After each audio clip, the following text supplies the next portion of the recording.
A few years ago, I was preparing myself for my first visit to India. So the people who I know started to ask me what India has apart from slums, yoga and Bollywood. Many of my well-wishers warned me about my safety in India, as they had heard the news of rapes from media.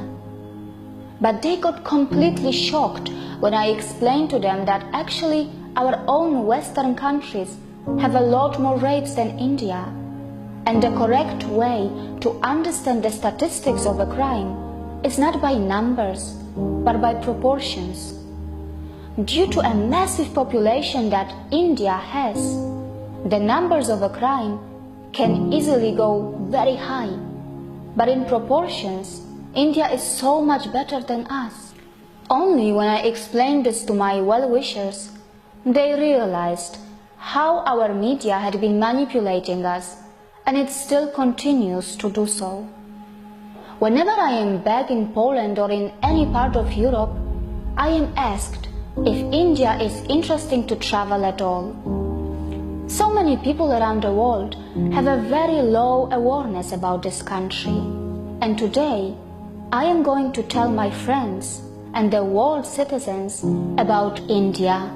Before I start to tell you what this country has, let me start it with a small example that one can so easily see on the streets of India. We all know how an average poor man in Europe finds it nearly impossible to take his family out to the cinemas, entertainment parks, or for a dinner, because they all cost a lot of money. In Europe, for a person on a very low budget, buying new clothes or traveling out of the city with their family is probably a dream that unfortunately never comes true.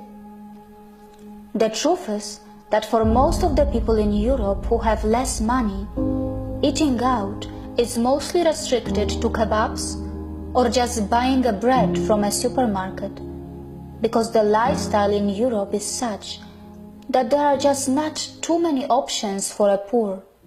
But in India, there are cinemas, entertainment parks, restaurants and markets that are not just for the elite and the middle class, but also for those who are on a very low budget. In India, a poor can also buy new clothes or gifts for his loved ones, because there are so many affordable markets that are well within their reach. In India, a poor person who has a very low budget can also afford to dine out with family to enjoy those joyful family moments.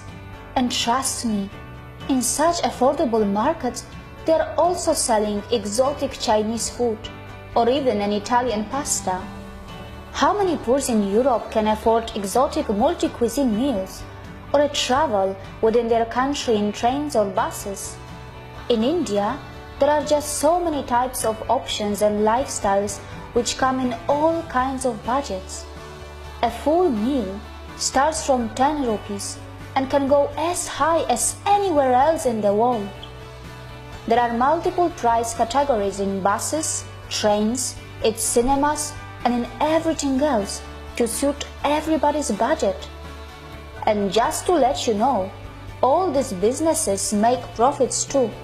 The super low cost and affordable markets of India are also visited by the middle class people and many times even the richest, because they got a good bargain or they just love the atmosphere of such places that are so full of life and energy.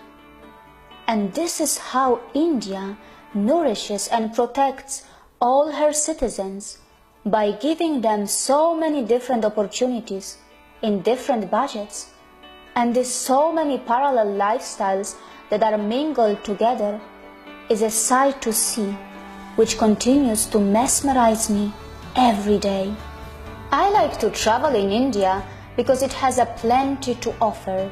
Whether you are on a shoestring budget, a middle-class traveler, or someone who wants to be pampered with the highest luxury.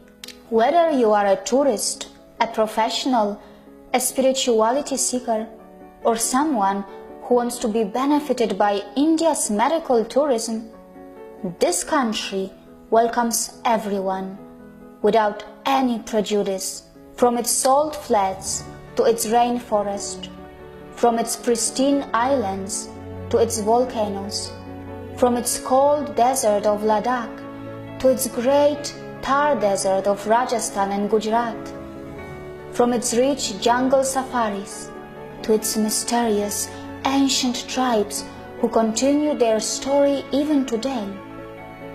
India can literally overwhelm you.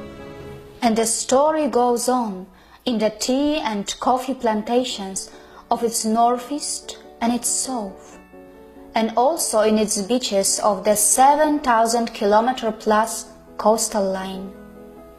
Feel the intensity of the famous Chadar trek in the mighty Himalayas, or see how the life manifests in the freezing temperatures of Tawang, or simply admire its hundreds of waterfalls